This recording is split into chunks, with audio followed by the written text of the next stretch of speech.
Hey, I'm Sam from Antidote Audio, and I'm going to walk you through whether you need to use sidechain compression or multi-band sidechain compression on elements when mixing your track. But first, what is sidechain compression? Ever notice this button on a few Ableton audio effects? That's the sidechain button, and it allows you to route silent audio from a track into the specific audio effect. And when we apply sidechain compression, we're essentially compressing and squeezing a part of our sound whenever this audio effect receives our silent audio from our selected input. Now let's dive into it. The way to separate whether you need sidechain compression is whether there's a clashing of two volumes.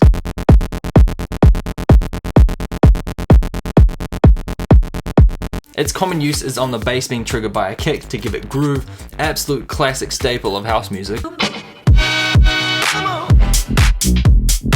So essentially you don't want two or more things to play at exactly the same time. Multiband sidechain compression is a little bit more technical than squishing the volume of our track.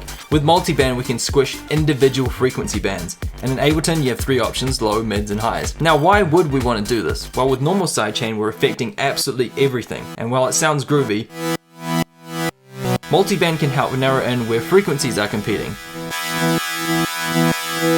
Say the high-end frequencies of vocals and chords are clashing. I don't understand. Believe me that it's true. I don't understand.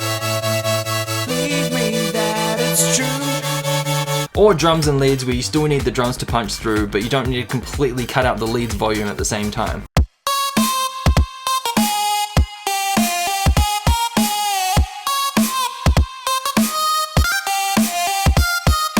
This is where multiband comes into play, and it's a little bit more hands-on. So when sidechain compression is for when two elements compete for volume, multiband sidechain compression is when two elements compete for frequencies. That's my best way to describe it. And that is sidechain and multiband sidechain in a nutshell.